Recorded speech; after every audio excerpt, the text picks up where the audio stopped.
Hello everyone, बहुत स्वागत है आप सभी का। आप देखना शुरू कर चुके हैं एसकेटी पॉडकास्ट हिट्स। मैं हूं आपके साथ शालिनी कपूर तिवारी।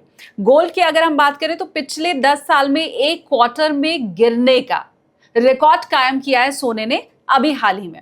अब बड़ा सवाल यह है कि 4000 जिसे कि एक अच्छा नंबर कहा जा रहा था सपोर्ट का, उसको भी गोल्ड ने जब तोड़ा है। थोड़ी अब रिकवरी हमें दिखाई दी है, तो आगे सोने का क्या होने वाला है, जुलाई में गोल्ड मार्केट किधर जाएगा, ये सारी चीजें आपको समझाएंगे पॉडकास्ट में। आज मेरे साथ हैं उत्पल चौधरी, जो कि इन्वेस्टिंग माइंड के फाउंडर हैं।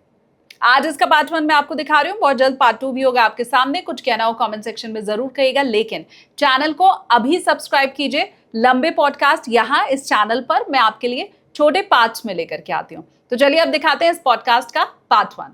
थैंक यू सर, गोवा का मौसम तो बड़ा अच्छा चल रहा है जहां पर आप इस वक्त मौजूद हैं और लाइव हमारे साथ जुड़े हैं, लेकिन ना युद्ध की टेंशन एक बार फिर से बढ़ती हुई दिखाई दे रही है। तो कैसा लग रहा है ये जो रिकवरी हुई है वो कब तक टिकी रह पाएगी? बिल्कुल। आप जो कह रही हैं कि गोवा ये समुद्र के सामने जो है, बिल्कुल सी के सामने है हमारा मकान। तो जी। बिल्कुल समुद्र की लहरें दिख रही है। और यही लहर जो है स्ट्रेट ऑफ हॉर्मुज में भी है।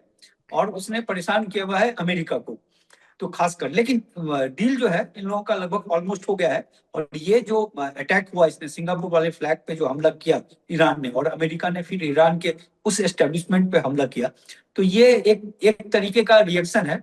इसको आप ये नहीं कह सकते कि पूरी तरीके से डील खत्म हो जाएगा या फिर से लड़ाई शुरू हो जाएगी। ये नहीं है। और ये सब चलता रहता है। ये क्या होता है कि लोकल लेवल पे भी कर देते हैं, आर्मी ऑफिसर वगैरह भी कर देते हैं। तो इस पे अभी ऑब्जर्व करना पड़ेगा। अगर दोबारा होता है तब हम कहेंगे कि मामला सीरियस है। लेकिन ट्रम्प की तरफ से भी बयान आया कि ये पुलिसनेस वाला जो काम है, जो भी है वायलेशन है, उसने ये शब्द दिया। तो उसके हिसाब से लगता नहीं है मुझे कि कुछ इसमें कोई ज्यादा बड़ा असर होना चाहिए। और खासकर उसने काम कर दिया है। तेल देखें आप अपनी, WTI जो है वो नीचे आ गया है, 70 के नीचे चला गया है। और ब्रेंट जो है वो 72 पे चला गया है। लेकिन हम लोग जो तेल लेते हैं वो इंडियन बास्केट होता है, उसमें ओपेक होता है, ब्रेंट होता है, वेनेजुएला होता है, हर हर तरह का होता है। तो वो हमें $70 पे मिल रहा है, जो हमें $115 पे मिल रहा था। तो ये बड़ी राहत है हम लोगों के लिए भी। और जो रशिया का तेल तो अब हम ले भी नहीं सकते अमेरिका के पॉइंट ऑफ व्यू से, लेकिन अगर इस तरह से भी लेते हैं कुछ अलग तरीके से भी, तो वो भी $50 पे आ गया है। तो कुल मिलाकर जो तेल संकट जो था, गोल्ड सिल्वर को जो नुकसान कर रहा था, वो खतरा टलता हुआ नजर आ रहा है। क्योंकि पहले ये हो गया था कि जब तेल ऊपर भाग गया था, तो जो $1 के लिए जितना आप तेल लेते थे उसके लिए $2 देना पड़ रहा था। तो डॉलर लोगों के पास उतने रहते नहीं है, तो डॉलर का क्राइसिस होने लगा। तो जिसके कारण लोगों ने गोल्ड बेचकर डॉलर लिया। तो उसके कारण तभी गोल्ड में एक प्रेशर देखने जाने लगा। फिर ये हुआ कि लड़ाई जब खत्म हो जाएगा तो गोल्ड और सिल्वर में प्रेशर खत्म हो जाएगा। लेकिन अब वो क्या हो जाता है कि अगर लड़ाई खत्म हो जाता है, गोल्ड और सिल्वर से प्रेशर खत्म हो जाता है, तो फिर डॉलर जो है वो उसी तरीके से कमजोर पड़ना चाहिए था फिर डॉलर को। अब डॉलर को बचाए रखना अमेरिका के लिए चैलेंज है, क्योंकि अमेरिका को जो है एक तरीके से डॉलर का जो मार्केट है, आप उसको पिछले 20 साल 25 साल में देखें तो काफी कम हो गया है, 56% पे आ गया है। युआन बढ़ता हुआ है कदम। पेट्रोल डॉलर पे एक तरीके का हमला है। पेट्रोल डॉलर में मतलब कि जो पेट्रोल लेते थे अब वो डॉलर की तुलना में ले रहे थे, जो लोकल करेंसी में भी होने लगा है अब। और खासकर चाइना तो बिल्कुल लोकल करेंसी में लेता है। तो वो एक तरीके का अटैक था डॉलर पे। तो उस डॉलर को मजबूत करना अमेरिका के लिए चैलेंज था।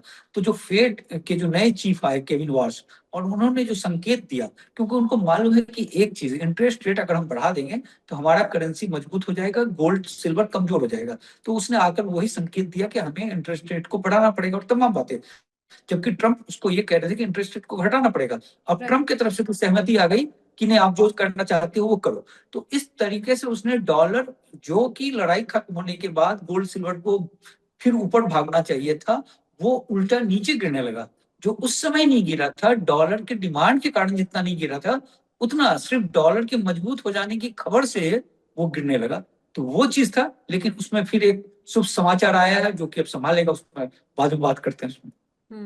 मैं व्यूवर को बताऊं कि हमने उत्पल सर के साथ आज के 4 महीने पहले जो पॉडकास्ट किया था, केविन वॉश के तब फेड चीफ बनने की सिर्फ अटकलें ही लगाई जा रही थी। उस वक्त मैंने जितने सवाल उत्पल सर से पूछे, आज 4 महीने के बाद वो बिल्कुल सटीक होते दिखाई दे रहे हैं। और सर, उस वक्त मैंने जाहिर सी बात है ये सवाल आपसे पूछा था कि केविन वॉश आ रहे हैं और उनको लाया ही इसीलिए जा रहा है, मतलब डोनाल्ड ट्रंप उनको लेके ही इसीलिए आ रहे हैं ताकि जो ब्याज दरें हैं उनको वो कम कर सके, सकें, जो डोनाल्ड ट्रंप चाहते हैं उस हिसाब से नीतियां बनाई जा सकें। और क्योंकि जो पहले वाले फेड चीफ थे वो तो उनका कहना सुनते नहीं थे। अब पहले तो बहुत सारी बधाइयां आपको, क्योंकि 4 महीने पहले आप ज्योतिषी हैं नहीं, लेकिन बड़ी सटीक भविष्यवाणी आपकी तरफ से की गई।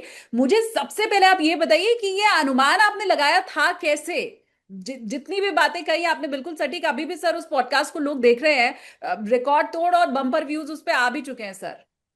Thank you.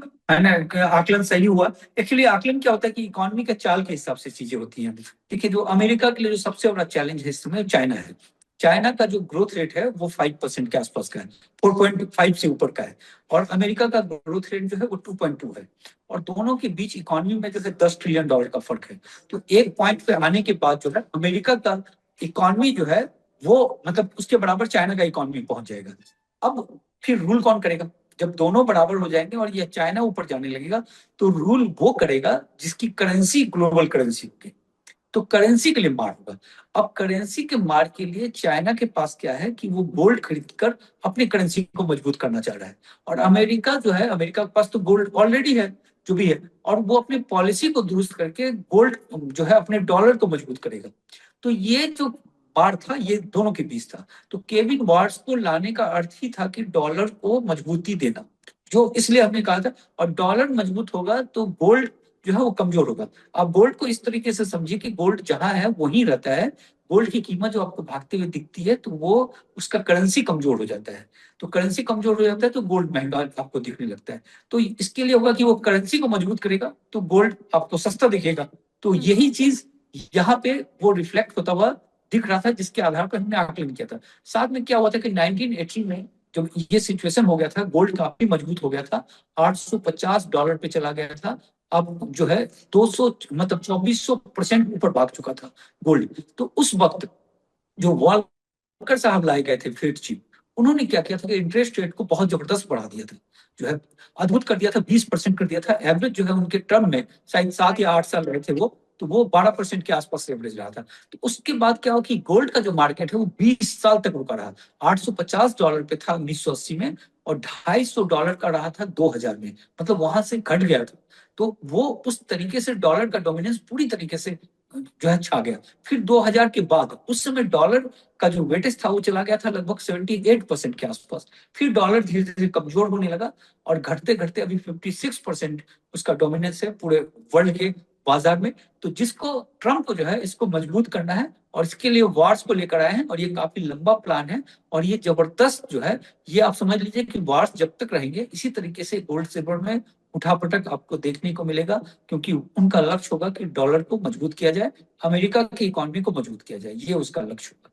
सर आपके सवाल से ही, आपके जवाब से ही मैं दूसरा सवाल आपके सामने पेश कर रही हूं।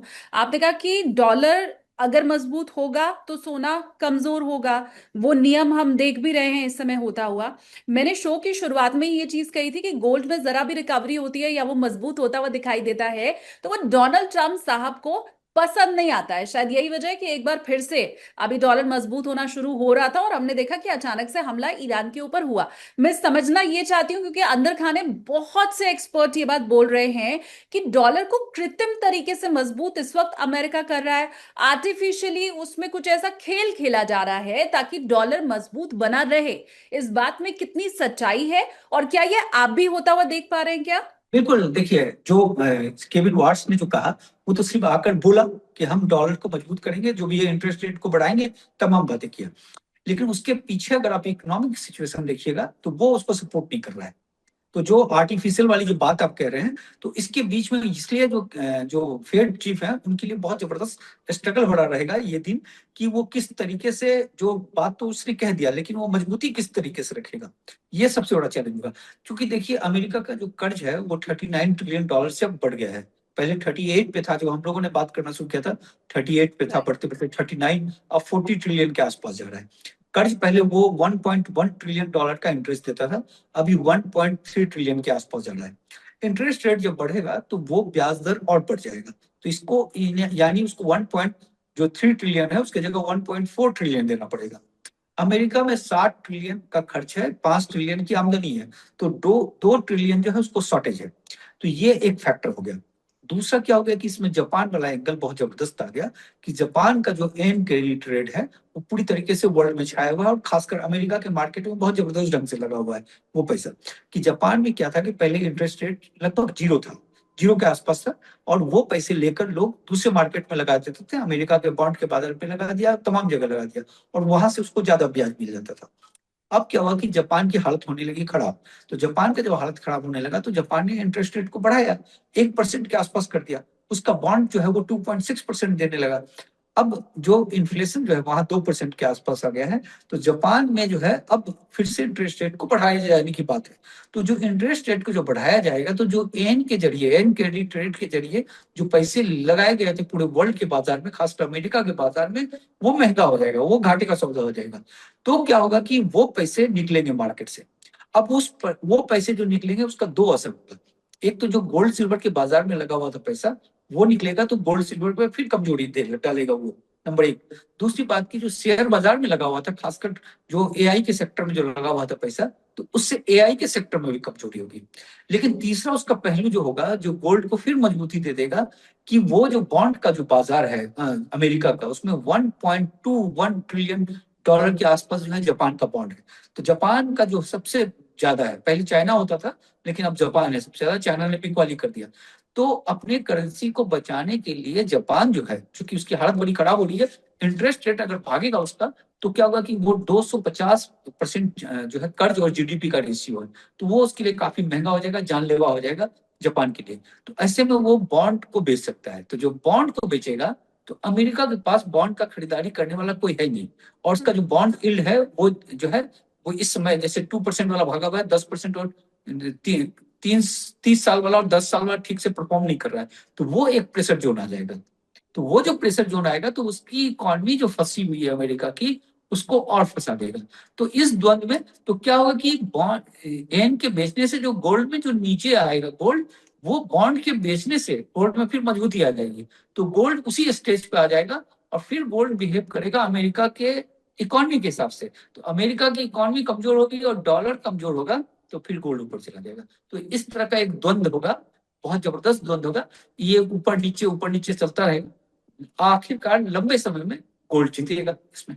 मैं चाहती हूँ सर, अगर आप हमें डॉलर इंडेक्स को भी थोड़ा अच्छे से समझाएं, क्योंकि हम डॉलर के आर्टिफिशियली ऊपर रखने, उसके भाव को बढ़ाने की जब चर्चा कर रहे हैं, और इस समय जब हम पाते हैं तो देखते हैं कि डॉलर इंडेक्स इस समय 102 हो चुका है, जो कि पहले हमने देखा था काफी नीचे तक भी गया था, 96 95 पे तो हमारी खुद बात हुई थी। मैं चाहती हूँ आप ये डॉलर इंडेक्स भी हमें समझाइए। इसके अलावा ये भी बताइए कि डॉलर इंडेक्स का ऊपर होना सोने के प्राइस पे क्या इफेक्ट डालता है, डॉलर इंडेक्स का नीचे होना वो सोने के दाम पर क्या असर डालता है। देखिए ऐसा होता है कि जैसे गोल्ड के ट्रेडिंग में जो रहते हैं, देखिए गोल्ड में दो तरह के लोग रहते हैं, एक तो स्टेकर होते हैं और एक ट्रेडर होते हैं। स्टेकर हुआ कि वो खरीद लिया, कभी भी खरीद लो और लंबे समय के लिए रहो, फायदा देगा।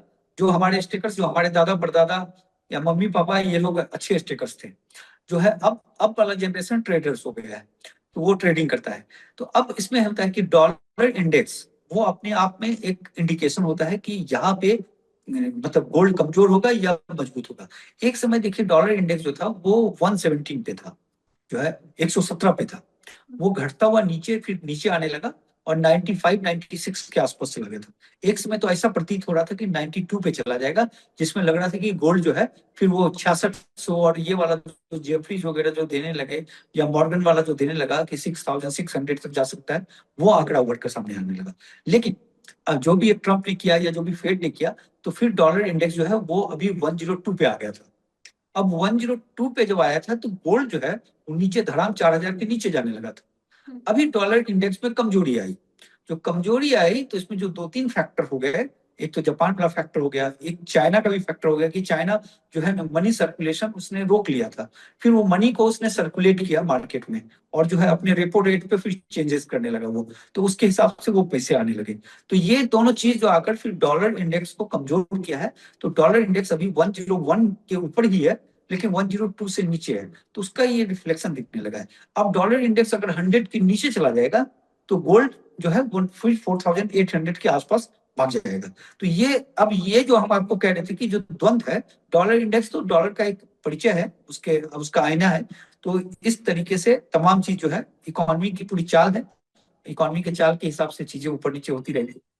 सर, आपने अभी कहा कि केविन वॉश जब तक हैं तब तक आप उतार चढ़ाव सोने और चांदी में देखते रहेंगे। अब मुझे आप ये बताइए, मैं खबर पढ़ रही थी तो मैंने ये देखा कि 4,000 के नीचे जब सोना गया तो चीन में कुछ वक्त के लिए ट्रेडिंग को रोकना भी पड़ा। मैं समझना ये चाहती हूँ कि ये नीचे जाने वाला जो स्तर है, आपने जैसा कहा कि केविन वॉश जब तक है उतार चढ़ाव रहेगा, तो क्या ये हमें आगे भी मिलने वाला है? 4,000 को तो हम एक अच्छा सपोर्ट मान रहे थे और सोने ने उसको भी थोड़ी देर हमने देखा कि तोड़ा है।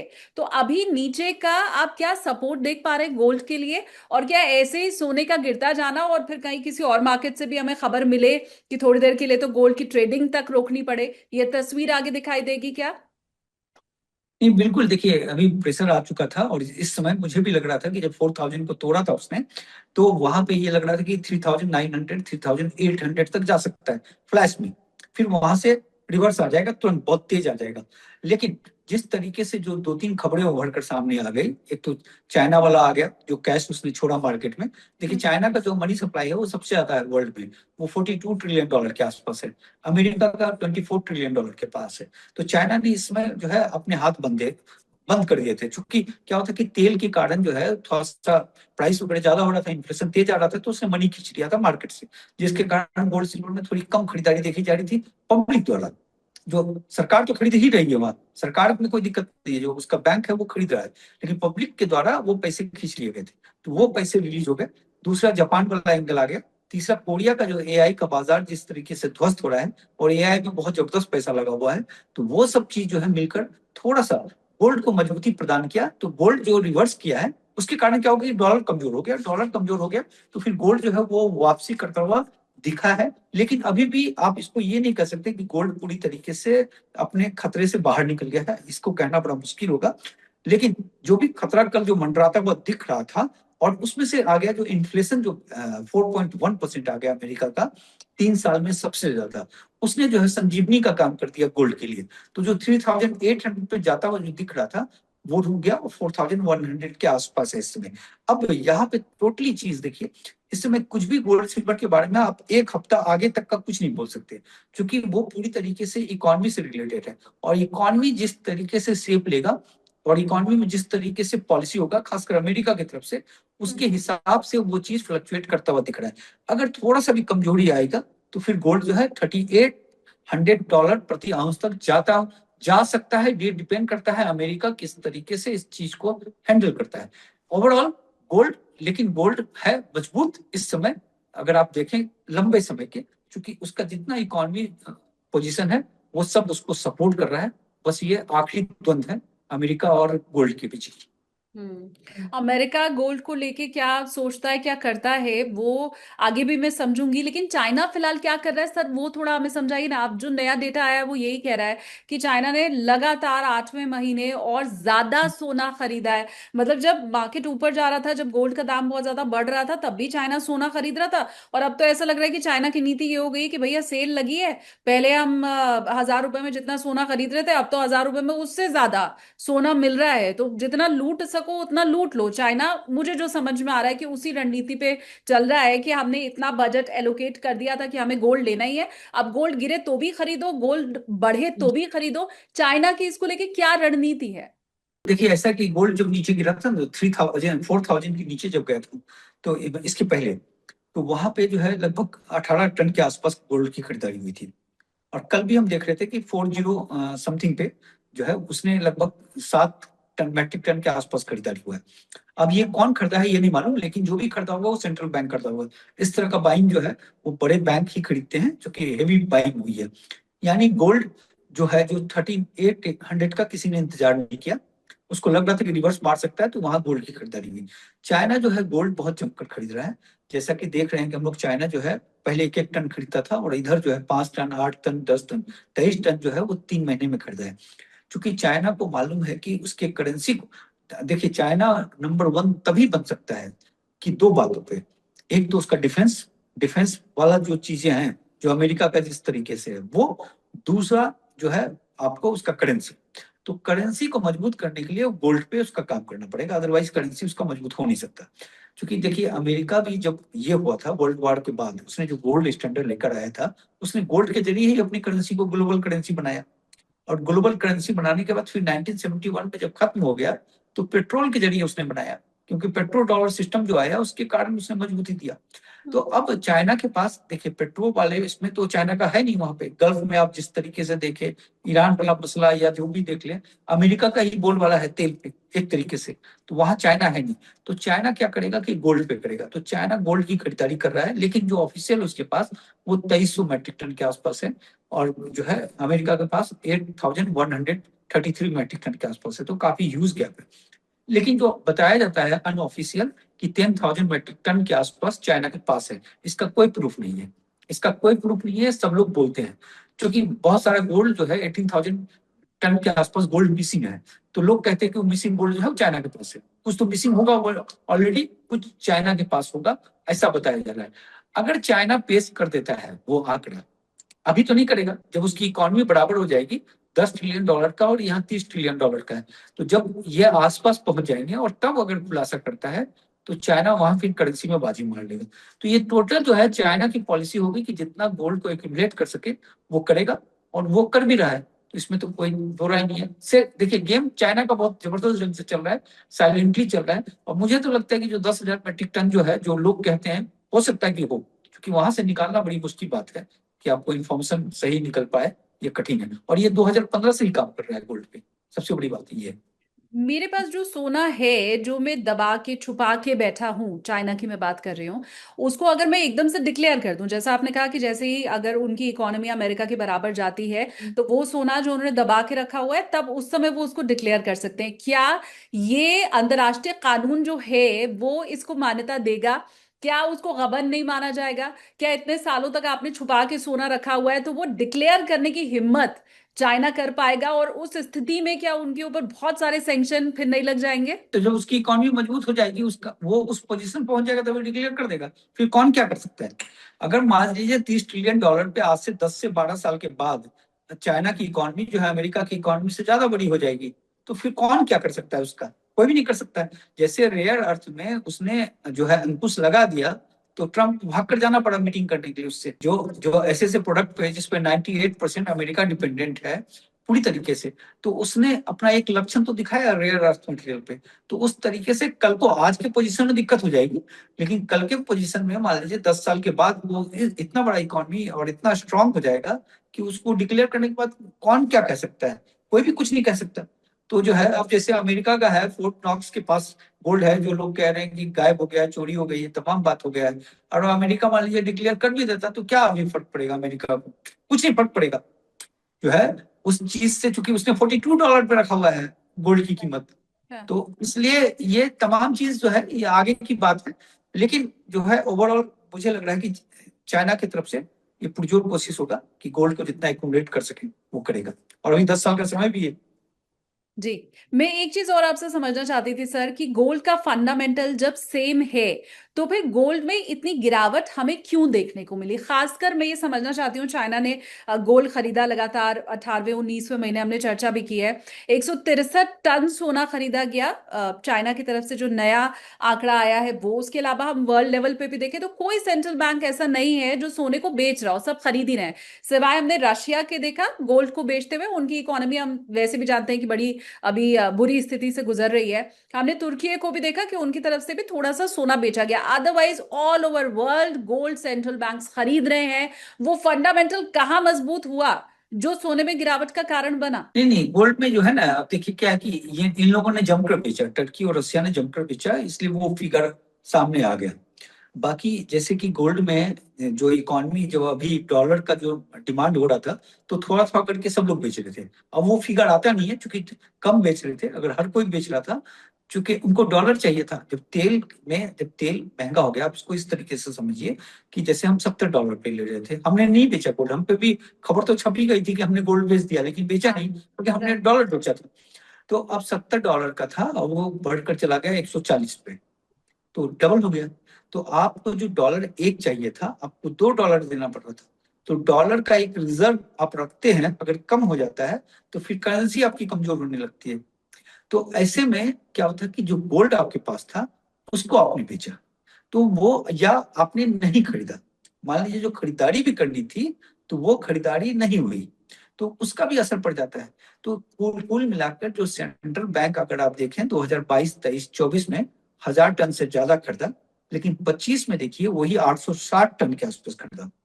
और इसमें भी फिगर जो उभर कर सामने आ रहा था कि जनवरी फरवरी में उसने 200 जो है ज्यादा खरीद लिया था, 224 टन के आसपास जो Q3 में आया था, उसमें से मार्च में बिकवाली था, मार्च में खरीदारी हुई नहीं थी सेंट्रल बैंक की। तो उसके बाद भी 224 का उभर कर सामने आया, यानी मार्च में ठीक ठाक बेच दिया था। फिर अप्रैल में भी बिकवाली हुई थी, अभी वो फिगर आएगा तो बिकवाली हुआ है, उसके कारण ही एक प्रेशर देखा गया। और बिकवाली नहीं भी किया गया अगर मान लीजिए तो खरीदारी नहीं हुई, तो दबाव आ गया। तो वो चीज तो है ही। तो टोटली वो डॉलर और इन चीजों से रिलेट था, इसके कारण ये चीजें देखी गई थी। लेकिन क्या होता है कि इन तमाम चीजों को आप देखेंगे ना, तो गोल्ड वगैरह सब जो है वो आने वाले समय में अगले 5 साल में बेहतर करेगा। क्योंकि एक तो आपको वो जो रिटर्न दे रहा है वो 10% के आसपास उसका पिछले 15 साल का रिटर्न है, जो कि बहुत ही अच्छा माना जाता है, क्योंकि वो इंश्योरेंस वाला चीज है। और वो आने वाले समय में जैसे जैसे चीजें डेवलप हो रही है, उसके हिसाब से उसका डिमांड बढ़ता जाएगा।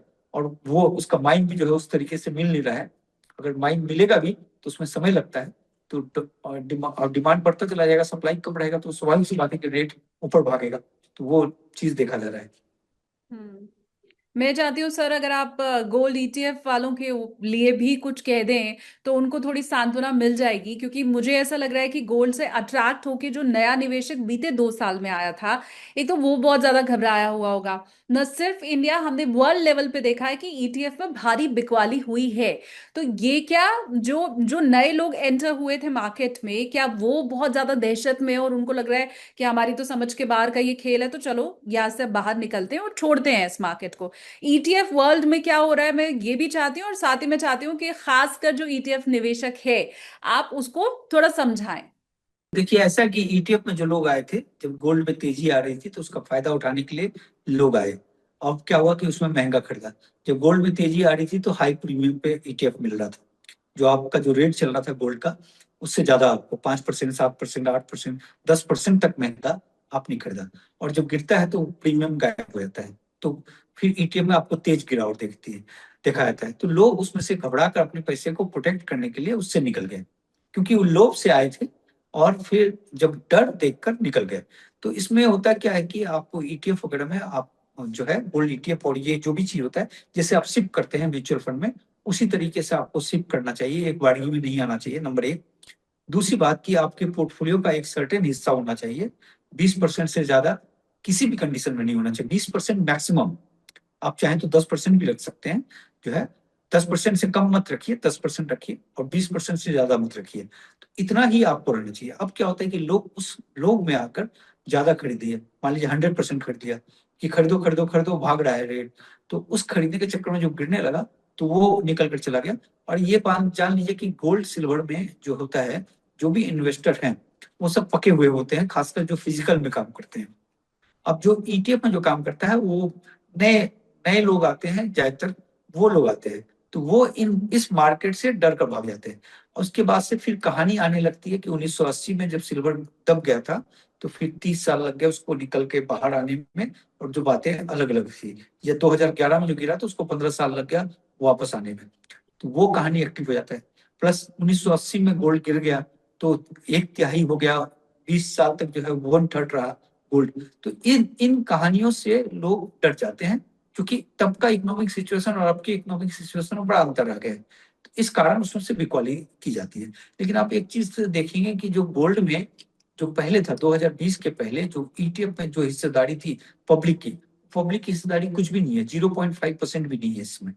तो यहाँ पे जो है पब्लिक धीरे धीरे करके आएंगे, लेकिन सिप के जरिए आना चाहिए उनको। एक एक बार में जो है, एक बार में नहीं खरीद के थोड़ा थोड़ा खरीदिए, और लंबा होराइजन रखिए। छोटे होराइजन में चीजें, चूंकि इकोनॉमी का पार्ट है तो उतार चढ़ाव चला रहता है, इसलिए वो आपको अपना बिहेवियर चेंज करना पड़ेगा। तो उम्मीद करती हूँ पॉडकास्ट आप लोगों को जरूर पसंद आया होगा, और चैनल अगर सब्सक्राइब अभी तक नहीं किया है तो please please please channel subscribe कीजिए। ये वो चैनल है जहां मेरे लंबे पॉडकास्ट को आप छोटे पार्ट्स में देख पाते हैं, तो सहूलियत इसमें आपकी ही है।